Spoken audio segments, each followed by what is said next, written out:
कभी कभी सबसे गहरा प्रेम उस जगह से आता है जहां उसका सबसे ज्यादा अभाव होता है। आज की इस वीडियो में हम बात करेंगे मुंशी प्रेमचंद की रचना ईदगाह के बारे में, जो कि एक नन्हे हामिद की दिल को छू लेने वाली कहानी है।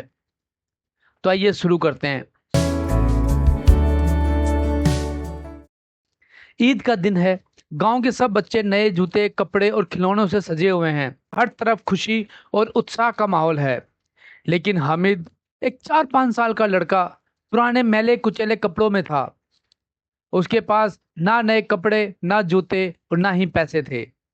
उसकी अम्मी और अब्बू जो इस दुनिया से जा चुके थे, और वह अपनी बूढ़ी दादी, जिसे वो अम्मा कहता था, उनके साथ रहता है, जो मुश्किल से 2 वक्त की रोटी जुटा पाती है। अम्मा हामिद से कहती है कि उसके अम्मी और अब्बू शहर गए हैं उसके लिए खिलौने और मिठाई लेने के लिए। और हामिद इसी उम्मीद में दिन रात खुश रहता है कि एक दिन उसके अम्मी और अब्बू उसके लिए बहुत सारे खिलौने और मिठाइयाँ लेके आएंगे, और तब वो अपने दोस्तों को दिखाएगा कि उसके पास भी कितने खिलौने हैं। उसकी बूढ़ी अम्मा उसे बहुत प्यार से पालती है। आज गांव के सभी बच्चे अपने पिता के साथ मेले में जा रहे थे। हामिद को सिर्फ 3 पैसे मिले थे, और वो भी दादी ने बड़ी मुश्किल से जोड़े थे। 3 पैसे लेके हामिद मेले की ओर चल पड़ता है। रास्ते में बच्चे बातें करते हैं कि कौन झूले में बैठेगा, कौन खिलौना खरीदेगा, कौन जलेबी खाएगा, कौन ये लेगा, कौन वो लेगा। लेकिन हामिद खामोश है। वह केवल देखता है, सुनता है, लेकिन कुछ नहीं कहता। कहे भी तो क्या, 3 पैसे ही तो हैं उसके पास। बच्चे मेले में पहुंच जाते हैं। मेले में पहुंचने के बाद बच्चे झूलों पे चढ़ते हैं, मिठाइयाँ खरीदते हैं, खिलौने खरीदते हैं। लेकिन हामिद की आंखें कुछ और ही ढूंढ रही हैं। हामिद सिर्फ 3 पैसे लेके आया है। वह सोचता है खिलौना कुछ देर में टूट जाएगा, मिठाई पेट में चली जाएगी, और अम्मा ने यह भी तो कहा है कि मिठाई खाने से पेट खराब हो जाता है। शायद वो इन सब बातों से अपने आप को समझा रहा था। तभी उसकी नज़र दुकान में रखे एक लोहे के चिमटे पर जाती है।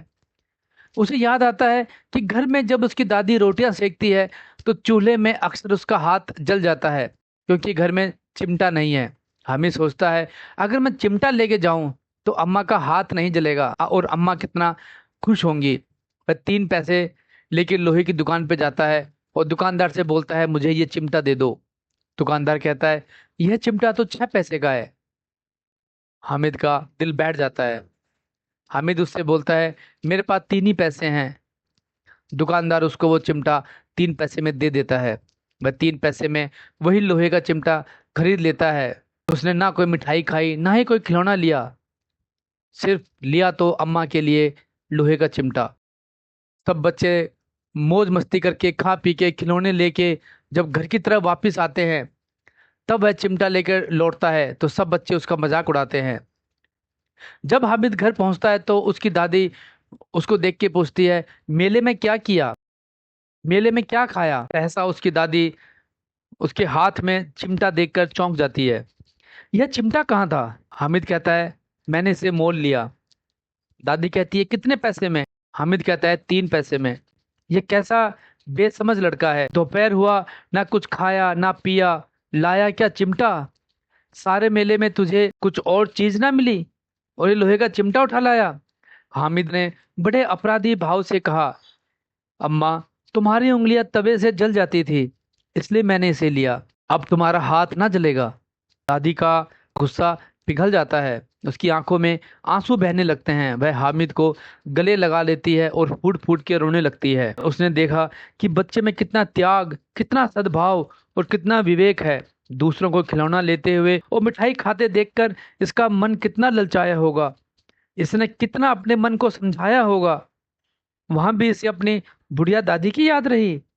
दादी मन ही मन गदगद हो जाती है। ईदगाह त्याग, प्रेम और सच्चे रिश्तों की कहानी है। एक बच्चा जो खुद भूखा है, जो अपने लिए कुछ नहीं खरीदता बल्कि दादी के लिए चिमटा खरीदता है ताकि उसका हाथ ना जले। यह कहानी हमें सिखाती है कि प्यार, सोच और संवेदना की कोई उम्र नहीं होती। ईदगाह सिर्फ एक कहानी नहीं, यह हमें दिखाती है कि त्याग, प्रेम और समझदारी उम्र की मोहताज नहीं होती। कभी कभी सबसे गरीब बच्चा सबसे अमीर दिल वाला होता है। तो दोस्तों, उम्मीद करता हूँ आपको एक कहानी अच्छी लगी होगी, और अगर आपने भी यह कहानी पहले पढ़ी है तो कमेंट करके बताएं कि आपको ये कहानी कैसी लगी।